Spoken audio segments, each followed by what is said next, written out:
Cupcakes, dinosaurs. No, we're not talking about your nephew's 5th birthday party. We're talking about Myles Garrett's press conference, reestablishing himself as the highest paid non-quarterback in the NFL. However, it might not be that long. Browns 3D starts now.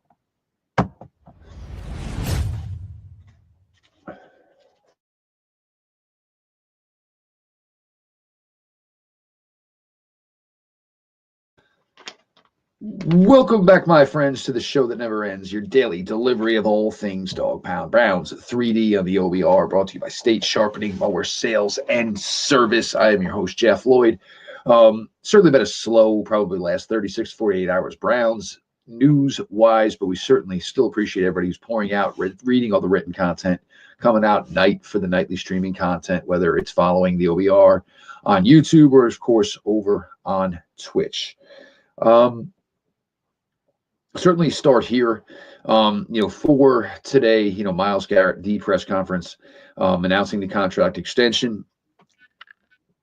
I got to be honest, ideally, it probably would have been better for everybody not to do this. I understand there is no way you could have not done this, certainly, when he signs a contract extension for the amount that he did sign it for. Myles basically regrets none of his actions, and who knows at the end of the day? You know what I'm saying? I'm sure Myles maybe had some thoughts deep within his heart that maybe he was interested in going somewhere else to play.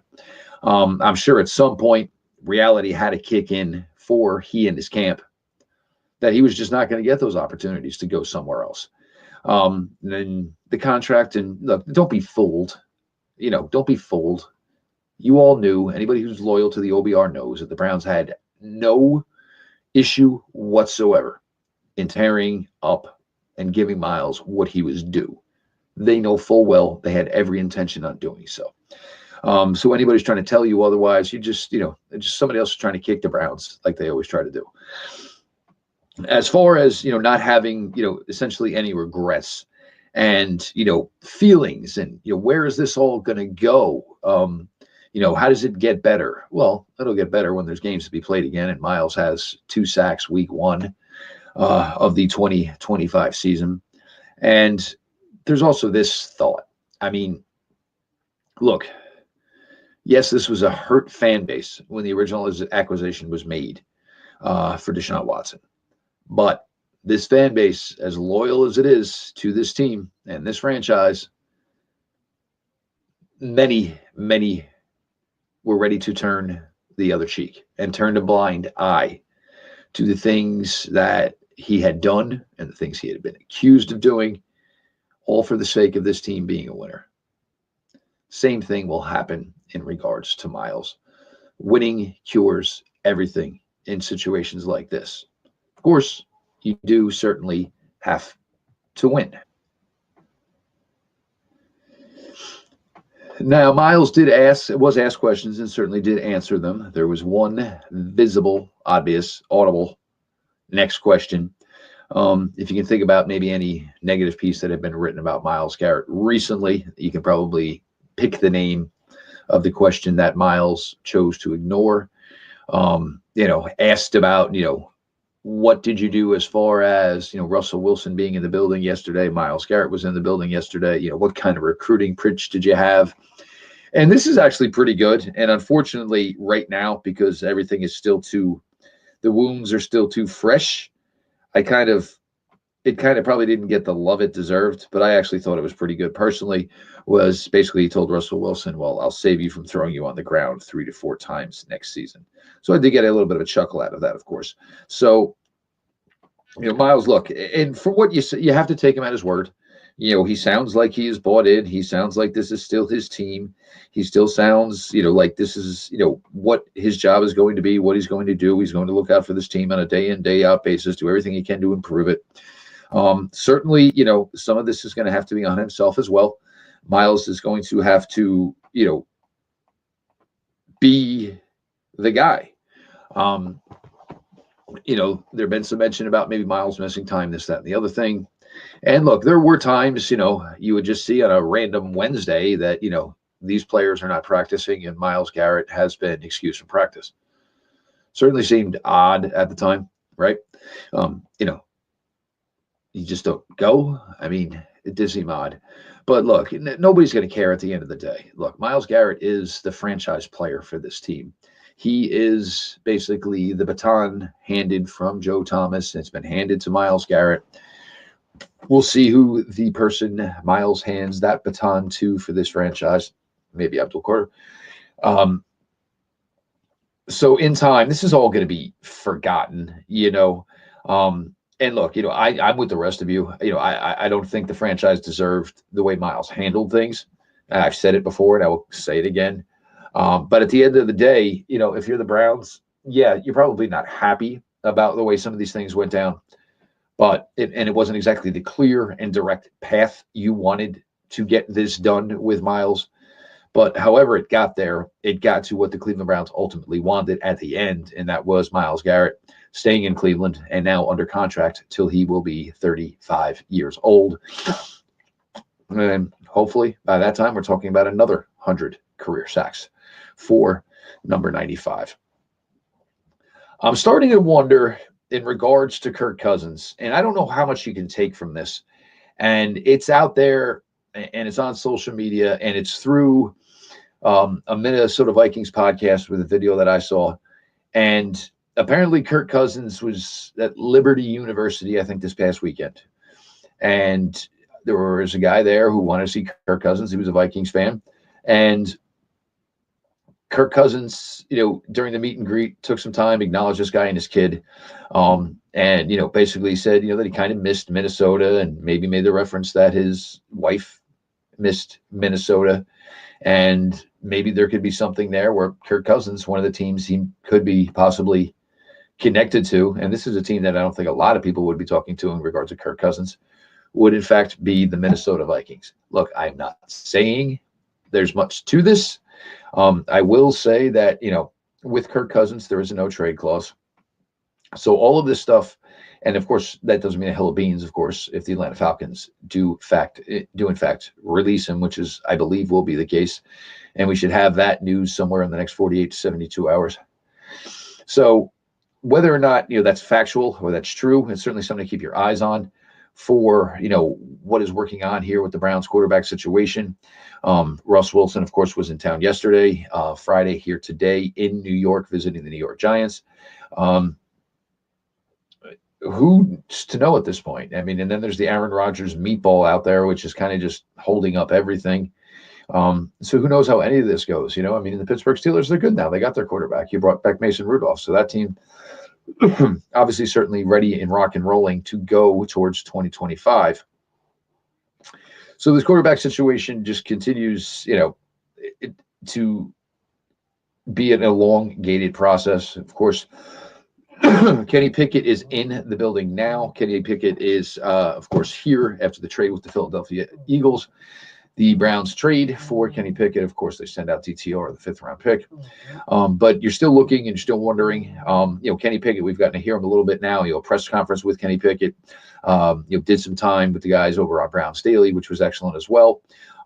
You can't expect him to say anything else other than he thinks he's here to try to compete for the job. Anybody that's like nitpicking into that is probably going a little bit overboard. You're just finding reasons to get aggravated, guys. I get it.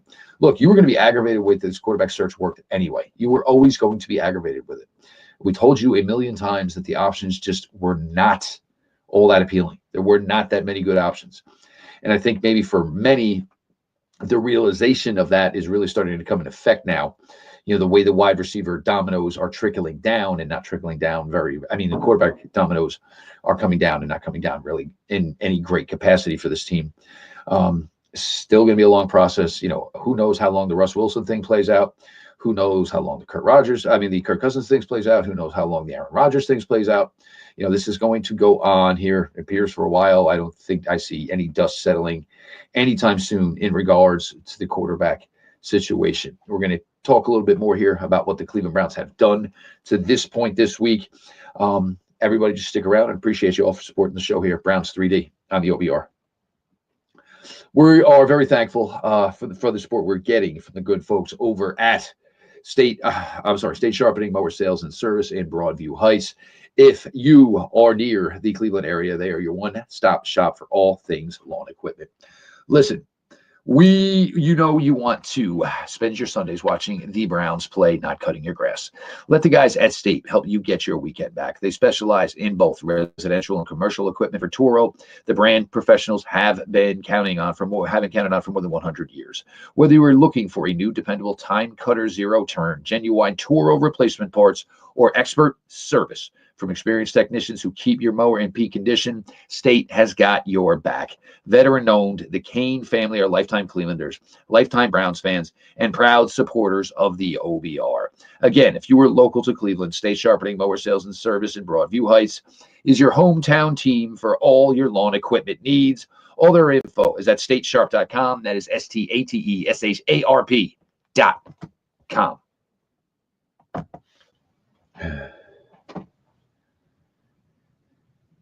Now, it's been a week through free agency here now as we're recording this on Friday. The Browns, who were expected to be kind of a quiet team throughout this process, I would say quiet would probably be an accurate adjective to describe how this process has gotten to this point for the Browns. Quarterback situation, as we know, just to this point, Kenny Pickett have moved on from DTR. So that room right now certainly bare. Certainly a lot of talk, of course, surrounding, a couple of veteran quarterbacks in their possible connection to the Cleveland Browns. I personally think, if they're going this route with two veterans coming in so early in the process, and especially one in Russell Wilson, who you may have to obviously pay legitimate money to, I do believe the thought is there that the Browns, at this point, I know a lot of you do not want to hear this. I believe as we become further and further entrenched in the belief that Cam Ward is going number one overall, it puts us further and further away from the Cleveland Browns taking a quarterback at 2. Do they stay at 2? In my opinion, yes, they stay at 2. We'll talk about that in a second. But, are they drafting a quarterback? I certainly believe so. Now, the two phases and ways to probably go with this. Do you follow the Jalen Milroe breadcrumbs and connection to Tommy Rees and believe that is something that the Browns have interest in and something that they would like to pursue? Certainly a possibility. Pete Smith and I know many others, covering the Browns are pretty high on Jackson Dart. And the thought process there, though, is if you want Jackson Dart, 33 might not even get it done. It might take 33 in a trade up somewhere to the back end of round 1 to acquire Dart. I know Underdog Fantasy just did it, and I believe they had them trading up to number 24 back into the first round and then taking Jackson Dart there. So, veteran, whether it's Cousins, maybe it's Russell Wilson, Jackson Dart, certainly Kenny Pickett. It's not a great room, but at least, you think maybe there could be some potential for a future there with Jackson Dart. Of course, that all depends on your feelings on Jackson Dart, the player and the prospect as well. The running back room, it's already been a week. There has been no news on Nick Chubb and very quiet on Nick Chubb other than the Cleveland Browns fans who are, I think there's a lot of them out there in a daily, Twitter, I guess, campaign to get Nick Chubb back. Certainly no traction as far as Nick Chubb coming back to this point. We've always said that this is a ridiculously deep running back draft class. There's talent to be had. You have guys you have probably one or two guys, if not more, they're going to go in the first round. And, Genty and Hampton, the Ohio State boys that you guys all know so well. There will be talent in round 3, round 4, round 5, round 6, round 7. Pardon me, it's definitely battled a little bit of a cold. I don't know if it's allergies or colds. So it could be, where Nick Chubb gets a league minimum type of deal and everything would be incentive laden if he's going to come back here. If I'm the Browns, I'm still adding 2 running backs in this draft class. I think the talent is here, and we've talked. The Browns need guys that can score touchdowns. There's just no way around it. This team, the one thing, if you want to say that they are truly void of right now, besides quarterback, is guys who just score. And you need them. There's no question around it. And the Browns somehow, some way have to find it. And it's actually kind of weird when you get a running back class that seems to be wanted to be spoken of more than the actual wide receiver class. That doesn't happen very often in draft classes. Now, speaking of wide receiver, of course, Jerry Jeudy was, another Andrew Berry, day 3 trade pick, day 3 pick for an established guy and getting the better end of that deal. And, for Jerry Jeudy, that's great. That room still needs more. We continue to talk about that wide receiver room. Nobody else in that room has more than 26 career receptions in a season to this point. Elijah Moore out there testing free agent waters. He is somebody whose name has not really been brought up at all as well. Elijah Moore's market seems to be quiet, I would say, would be probably the best I could use, because I'll be honest, you haven't even heard Elijah Moore's name really mentioned to this point as for in this free agent cycle. Now, does Andrew Berry have another one of these trades, hopefully in the works? Because again, this wide receiver room is just the one where I just don't truly get to see how this works. I just don't see how they find that guy. I just don't think the draft class offers a ton. And the other thing, there's about 4 guys right in that first round to early second round range that could maybe fit the bill. But you would think for the Browns, those picks are probably spoken for right now. Number 2, certainly, for me, I think Abdul Carter. If you don't think it's Shedeur Sanders, maybe you think it's Travis Hunter, which maybe could obviously satisfy your, thirst for a wide receiver, certainly. And then, of course, 33 could become the quarterback in some way, shape, or form, whether it's at 33 or trading up. But certainly, along with running back and still along with quarterback and along with wide receiver, all positions that, I still think heavy work needs to be done. Now, I think that also applies to the tight end room. It's David Njoku and not much else right now. And, again, this is something you could probably take care of in the draft. But, these needs that the Browns have, and your first 5 picks are in the top 104, and that's a great situation. It's a great situation in relation to this draft, in my opinion. There are, I'd say 100 is a really nice number as to what's available in this draft as far as players versus positional area of needs of the Cleveland Browns. But you'd like to at least get one of, or at least 2 of these needs knocked out now. Look, I mean, do I think it's going to be a lot easier to maybe find a receiving athletic tight end that can help out in the passing game in the draft? Probably, but, I still think they need a hand in the dirt tight end, a good blocker, somebody that you can kind of use David Njoku's mismatch ability in a better, phase of your offense. And that would require having somebody you can trust to play with his hand in the dirt, as a tight end. That's something that's usually going to come from the veteran market. Browns really haven't been linked to anything at the tight end position. Really been quiet to this point as far as the tight end position, overall in relation, and I think maybe there could have been a guy or two maybe the Browns had interest in, but those guys went, and, they kind of went for money that kind of was a little bit staggering. I think Clay Harbor ended up on a $20 million deal with the San Francisco 49ers after, I think it was 12 or 13 receptions last year. Certainly, one that you maybe just don't truly understand. Now, the offensive line, I think, look, I'm not saying they're going to be world beaters, but the biggest thing I would say in regards to the offensive line right now is, do you think they return to form? Do you think by going back to the zone scheme that they are all familiar with, does that make for better play for this unit collectively? And as bad as it was early in the season, it kind of got better. Joel found his groove and was good. Ethan Posick, for the most part, got better. Wyatt was, I'd say, probably, pretty steady. Jack Conklin, the same. DeJuan Jones, certainly, is going to be a key here as, hopefully he can take the position and run with it at left tackle. The offensive line class in this draft is better on the interior than it is maybe better on the outside. I don't know if that's necessarily going to deter the Browns away from taking an offensive tackle. If you want one that's maybe got a little project to him, William and Mary, Charles Grant, probably in that late 3rd, 4th round range, has all the size.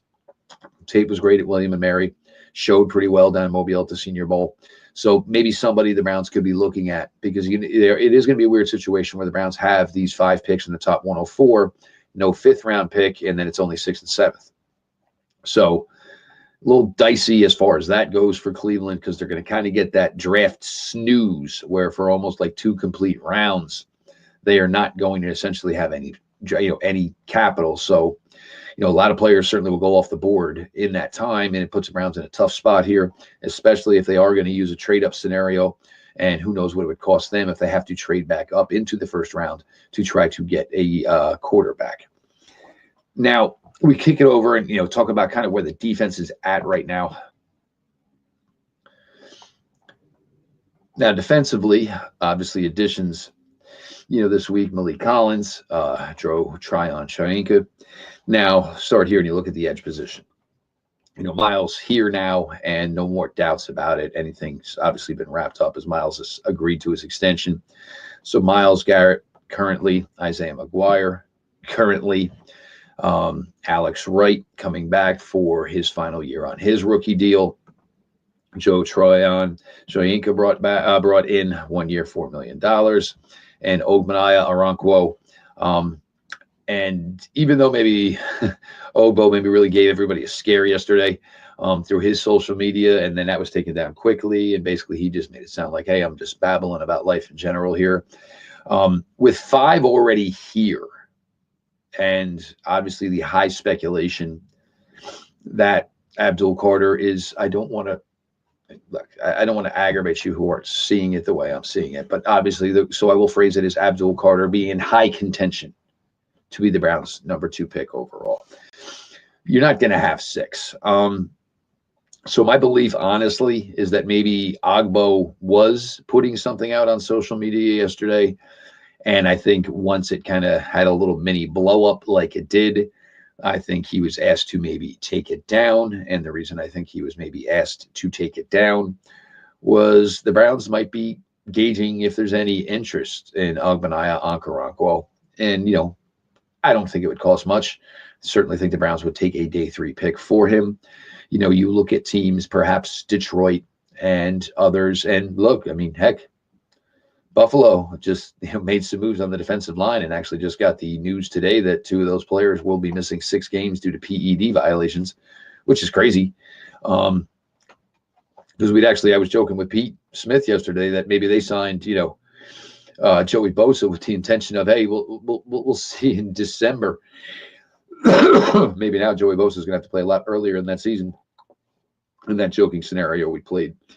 So, I think there's a real legitimate chance that, we've probably seen the last of Ogbenaya Okoronkwo. And, nothing personal. It's just, as the group can get younger and more talented, unfortunately, some guys, end up kind of on the outside looking in. And certainly if you believe that, Carter is, a legit, contender for the number 2 overall pick, that's, your 5th defensive end right there. And I allow for the path of, from Myles 29 to 34 seasons, you get to play with an elite athlete who still may be learning a little bit on the fly, and Abdul Carter. Certainly, in my opinion, it makes for just an absolute perfect, great duo for this team. Now on the interior, Shelby Harris, Malik Collins, Juwan Briggs, who I think showed really well as the season went on last year once the Browns finally kind of got off their butts and decided to let the kid play as opposed to deactivating him each and every week or not bringing him up from the practice squad. Once they got him up there, once they got him playing, you kind of saw, and Juwan Briggs had fans last year in the draft. And it was, a lot of people were actually a little surprised that he was around till round 7. But the Browns finally got it right, got him on the field, and then saw that, they have a player who can be part of this for the future. Certainly going to add, I think what you're looking for if you're the Browns, and, let's not mistake Malik Collins for what he is and what he is not. Malik Collins is ideally a guy who's going to be playing in the nickel and dime situations. He is a pass rushing defensive tackle. He's a pretty solid one over the last few years. 5 sacks 2 years ago for Houston, 5 sacks last year for San Francisco. I think you need one guy who could probably be a little more capable of playing early down football. That could certainly be a combination of Shelby Harris and Juwan Briggs. Or do you say we don't know where we're at yet with Mike Hall? Or so you're looking for a guy that maybe can play on the interior and certainly can bring some pass rush ability with him in that regard. Again, it's going to be the way I think you personally perceive it. if I look at it this way, the Browns certainly may look at it another way, and obviously all of you listening at home may look at it a different way as well. But I kind of really like where the edge room is now. I think Carter would be the ultimate icing on the cake. In interior, I honestly think, go out, go find that, big immovable piece who, could be a key part of, 3rd and 2, 4th and 1s, goal, 1st and goal, all that type of stuff. Somebody that's just basically a brick wall and just cannot be moved. The linebacker room, and, the linebacker room, it's just an asterisk. It really is, because until we have the ultimate understanding of where the situation is with Jeremiah Owusu-Koramoah, we're all kind of just sitting out here in limbo. We really have no idea, because, if you say you have a good-to-go, healthy JOK, I don't think anybody's really going to look at much more else in that linebacker room. Jordan Hicks, I believe it's somewhere in the next day or so, and this was from Jack Duffin. There's bonus money coming towards his contract. So certainly a key milestone for Jordan Hicks and his future here in the Cleveland Browns. Did miss time last year, but when he did play, he was available. He was obviously a nice piece for the Cleveland Browns last season. The bringing back of Devin Bush, look, it's $3.5 million, and it's not even all guaranteed. I think a lot of people just are so down on this team as far as a whole last year, and understandably so, at a 3-14 record. Maybe aren't giving the due necessarily to Devin Bush. And look, when it's 3-14, I get it. It's hard to look at each piece individually and, oh, well, that wasn't bad, or, I understand. I'll give you your piece, but, for those who just have no rhyme or reason, have done no research to think that Devin Bush didn't do anything last year, well, that's just foolish. The cornerback room, and, I just don't see how Greg Newsome at the high cap number gets moved. I know he seems to be a popular one for everybody to get out of here, because you just don't think he's going to re-sign here anyway. But it is, certainly it could be a great situation for the Browns that both Newsome and Emerson are on the final year of their rookie deals. You think the thought process for both these guys is they're working out like animals right now, trying to come in, have a ridiculously good season and secure that bag. You would believe that would be the thought process, for where both of these guys are related.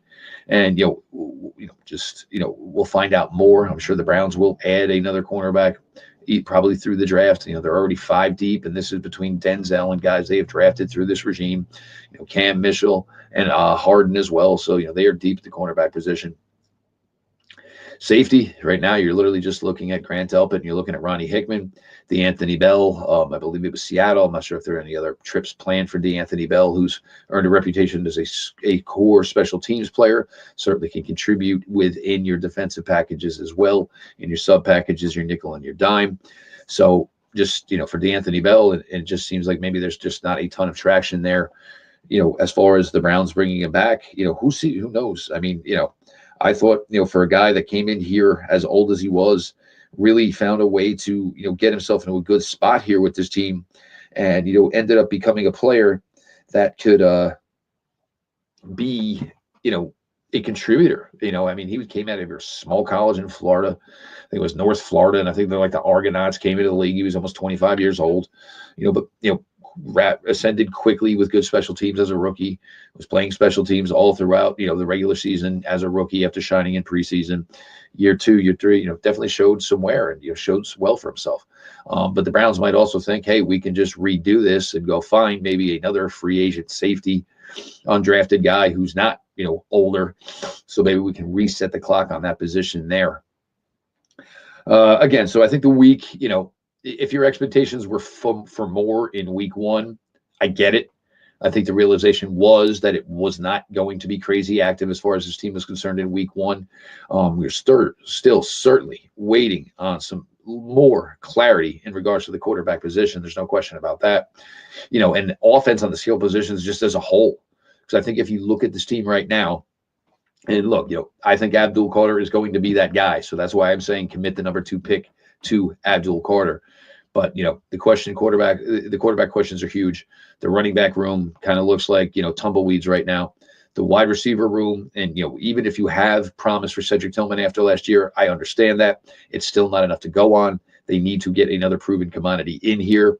The tight end room right now might be worse than it's been the last couple of years, and I certainly thought it needed some, better help the last couple of years. So, there's a lot of work to be done here.